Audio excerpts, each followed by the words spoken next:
하나님 말씀은 열왕기상 3장 1절부터 5절까지 교독하겠습니다.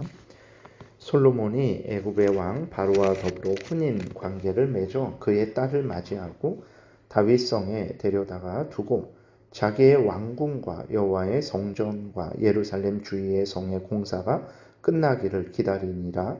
그때까지 여호와의 이름을 위하여 성전을 아직 건축하지 아니하였으므로 백성들이 산당에서 제사하며 솔로몬이 여호와를 사랑하고 그의 아버지 다윗의 법도를 행하였으나 산당에서 제사하며 분향하더라. 이에 왕이 제사하러 기브온으로 가니 거기는 산당이 큼이라.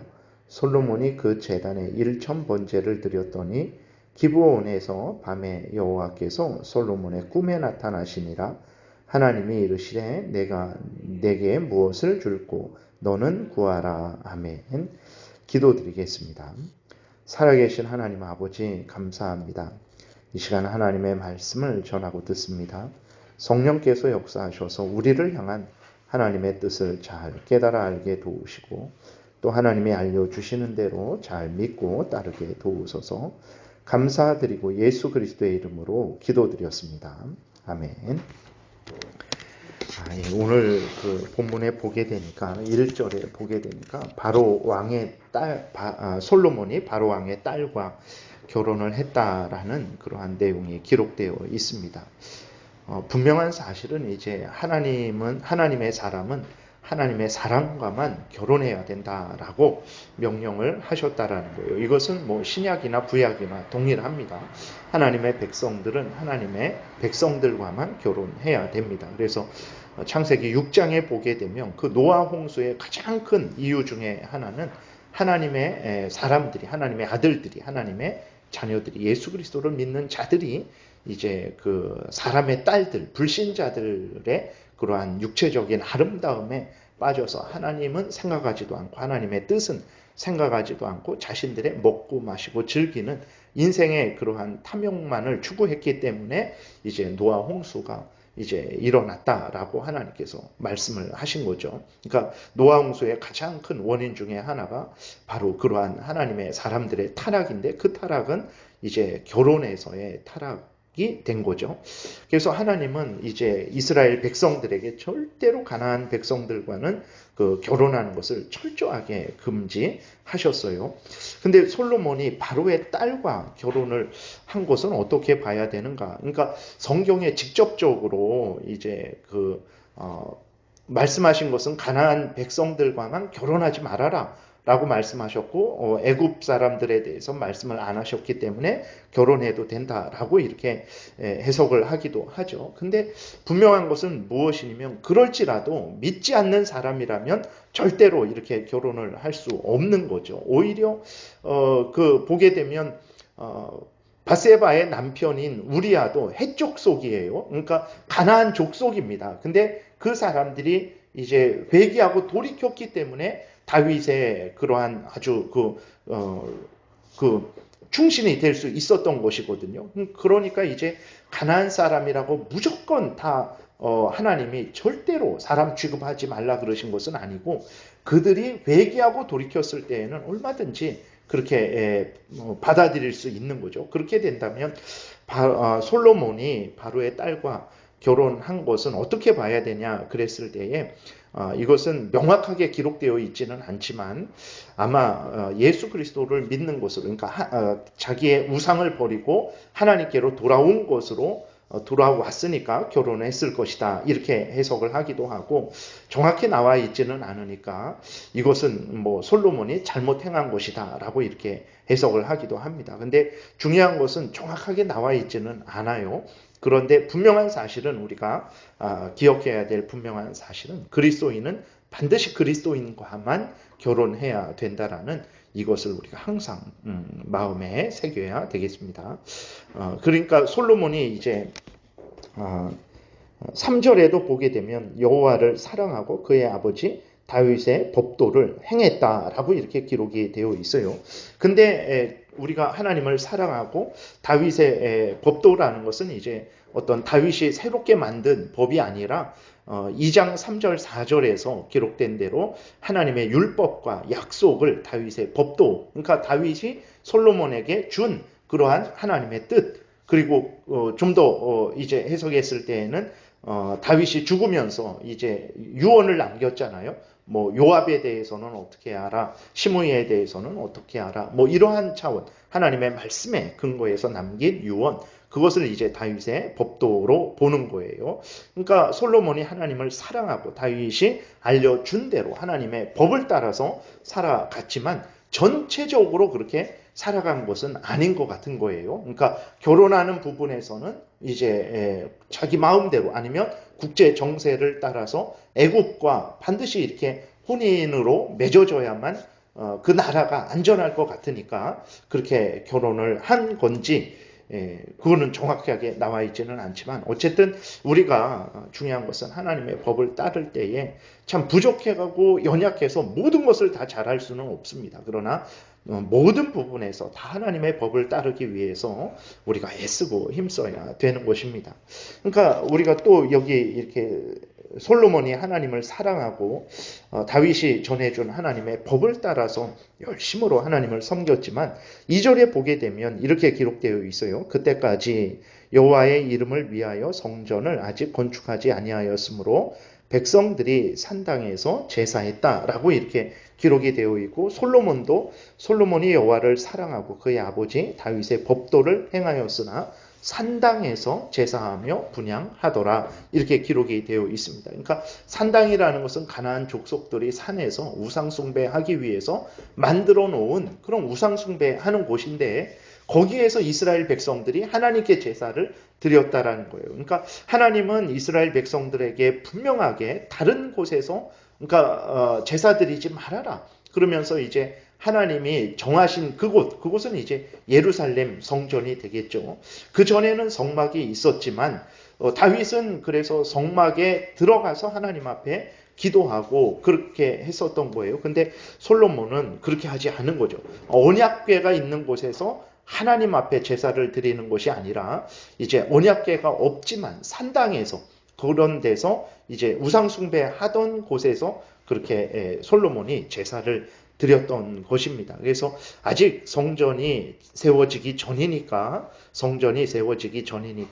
이럴 수도 있다라고 해석을 하지만, 이제 솔로몬이 다윗처럼 하나님의 언약궤는 하나님이 이스라엘 백성들과 함께 하시는 그러한 상징이죠. 그러니까 다윗은 항상 그 언약궤의 마음을 가지고, 언약궤가 다른 곳에 있을 때 그 언약궤를 예루살렘으로 옮기고 그곳에 들어가서 하나님 앞에 기도하고 은혜를 구하고 그러한 신앙생활을 했는데, 솔로몬은 그렇게는 하지 않은 거죠. 기브온 산당이 크니까 거기에 가서 일천번제를 드렸던 것입니다. 그래서 2절, 3절에서도 보듯이 솔로몬이 하나님을 사랑하고 하나님의 법을 따라서 이제 그렇게 행했지만, 모든 부분에 있어서 다 하나님의 법을 따른 것은 아니에요. 인간들이 이렇게 참 연약하고 부족합니다. 아무리 대단한 솔로몬이지만 그렇게 다 모든 것을 완전히 하나님의 뜻대로 행하지는 못하는 거죠. 우리도 그렇죠. 그렇다고 해서 뭐 어쩔 수 없다, 그러면 안 되고 우리가 하나님의 뜻대로 행해야 된다는 것을 분명히 깨달아 알고, 그렇게 못했을 때에는 하나님 앞에 늘 회개하는 그러한 삶을 살아야 되는 거죠.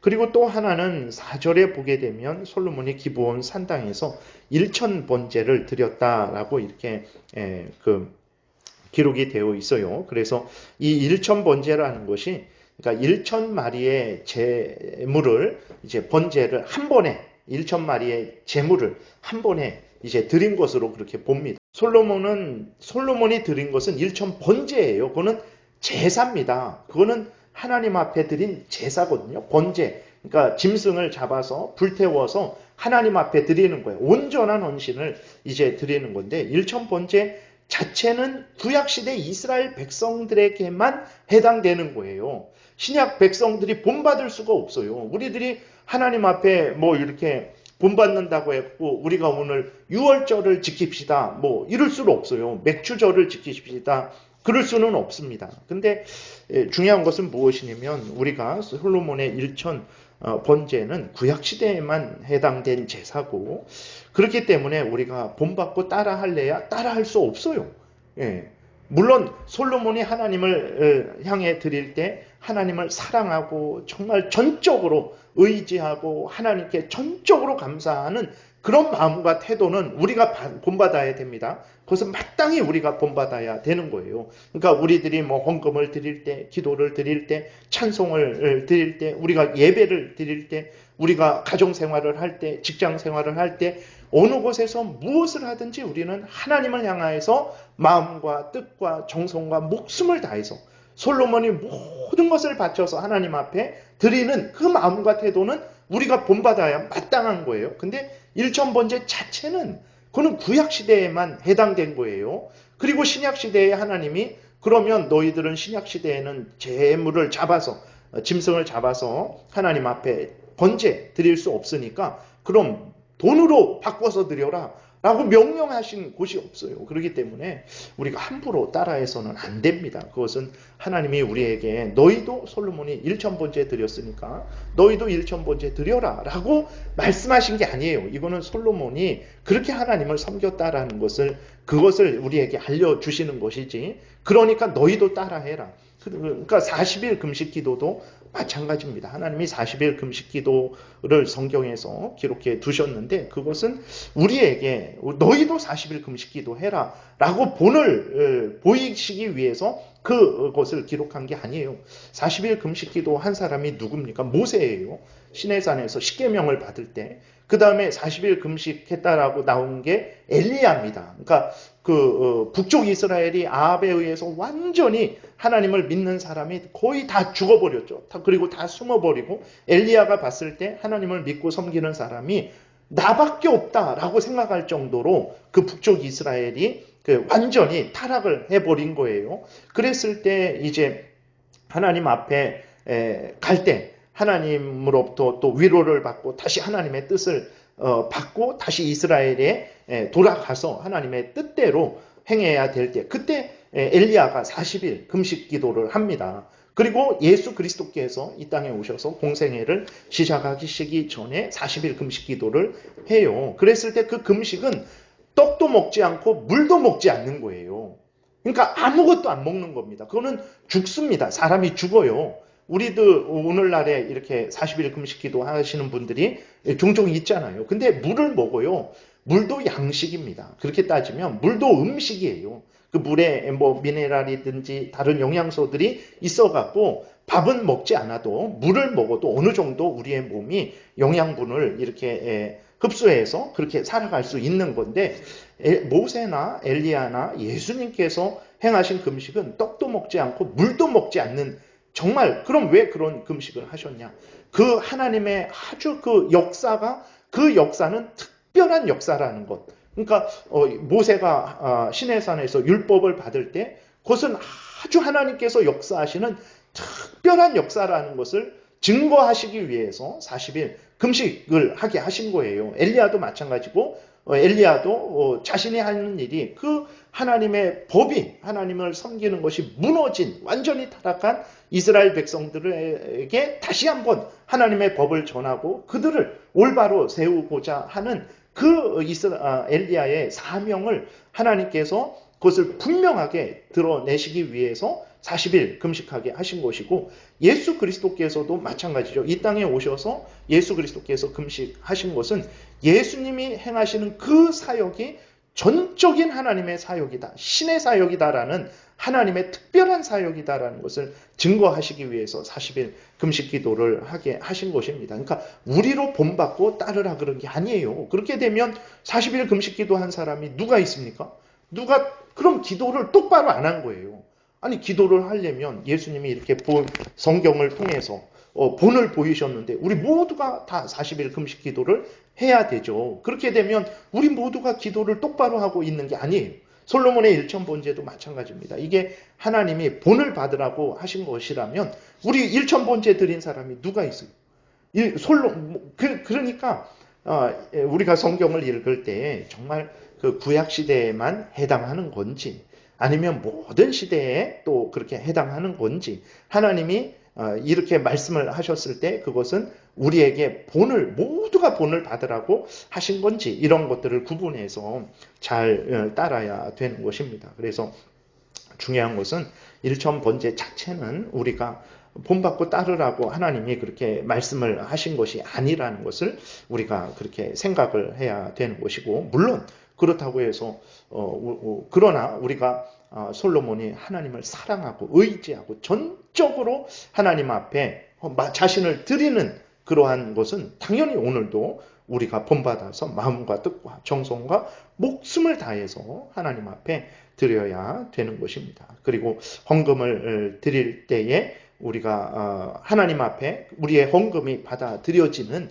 그것은 내가 1,000번을 드렸습니다. 내가 그러한 열심과 공로로 드렸습니다. 이것 때문에 받아주시는 것 아닙니다. 다른 사람은 다 한 번씩 일주일만 준비해서 헌금 드리는데 너는 1,000일 동안 나에게 헌금을 드렸구나. 우리가 일평생 살아가면서 하나님께 헌금을 드리는 것입니다. 모든 것을 내 마음과 뜻과 정성과 목숨을 다해서 목숨을 드리는 거예요. 그러니까 나 자신을 하나님 앞에 온전히 이제 드리는 거죠. 그러니까 당연히 우리가 하나님 앞에 무엇을 드릴 때, 가정에서 일을 할 때에도, 직장에서 일을 할 때에도, 교회에서 예배를 드릴 때에도, 무엇을 할 때에도 우리는 마음과 뜻과 정성과 목숨을 다해서 하나님께 드리는 것은 너무나 마땅한 거예요. 근데 그럼에도 불구하고 우리의 헌신이, 우리의 기도가, 우리의 찬송이, 우리의 예배가, 내 일생이, 내 인생 자체가, 나 자신 자체가 하나님께 받아들여지는 것은 예수 그리스도의 십자가 공로 때문이라는 것을 우리가 잊지 말아야 됩니다. 예수 그리스도를 의지하지 않고 하나님 앞에 나아가려고 할 때, 내 정성을 가지고 나아가려고 할 때, 내가 드리는 물질의 어떤 양을 가지고 나아가려고 할 때 하나님은 전혀 기뻐하시지 않고 오히려 받아주시지도 않고 응답해 주시지도 않을 거예요. 그러니까 그럼 그냥 대강 건성으로 드려도 되냐? 그거는 절대 아니라 그랬어요. 무엇을 하든지 마음과 뜻과 정성과 목숨을 다해야 됩니다. 나 자신을 하나님 앞에 드려야 돼요. 근데 그것은 마땅한데, 근데 내 자신이 하나님께 받아들여지고 우리가 행하는 모든 하나님을 섬기는 모든 것이 받아들여지는 것은 우리의 열심 때문이 아닙니다. 열심이 있어야 돼요. 당연히 열심이 있어야 되는데 열심 때문에 받아들여지는 것이 아니고 예수 그리스도 때문에 받아들여지는 것이라는 것을 명심을 해야 됩니다. 그러니까 일천번제의 어떤 헌신, 대단하고 중요하죠. 그러나 그것이 얼마나 대단하고 중요합니까? 대단합니까? 왜 1,000번제를 해요? 1만 번제를 하고 10만 번제를 해야지, 100만 번제를 해야지 왜 1,000번제만 합니까? 그러니까 절대로 하나님이 성경에서 알려주지 않은 것을 가지고 하나님 앞에 인정받으려고 하고 그것으로 나의 정성을 보이려고 하지 말고 우리가 성경에서 알려주신 대로 믿고 따르면 되는 거예요. 솔로몬이 하나님 사랑하고 다윗의 법도를 따랐다라고 하는 것처럼 우리들이 성경에서 알려주는 대로 믿고 따르면 그것이 가장 올바른 일이고 그것이 가장 하나님께 영광되고 그것이 가장 많은 사람을 유익하게 하고 그것이 가장 나 자신을 복되게 한다는 것을 우리가 기억하면 되겠습니다. 기도드리겠습니다. 살아계신 하나님 감사합니다. 참 우리는 너무나 미련하고 부족하고 하나님이 주시는 크신 은혜가 또 그 하나님의 말씀이 그리고 또 우리 구주 예수 그리스도의 십자가 대속의 공로가 또 성령께서 우리 안에 계시면서 우리를 인도하시는 것이 어떤 것인지 잘 알지 못하는데 항상 아직까지 도우신 것처럼 은혜를 주셔서 앞으로도 항상 하나님을 경외하고 하나님의 법대로 행하여서 하나님께 영광을 돌리며 그리고 많은 사람들을 진정으로 유익하게 하고 또 우리 자신도 이 땅에 살면서 하나님의 크신 은혜를 늘 누리게 도우소서. 감사드리고 예수 그리스도의 이름으로 기도드렸습니다. 아멘. 하늘에 계신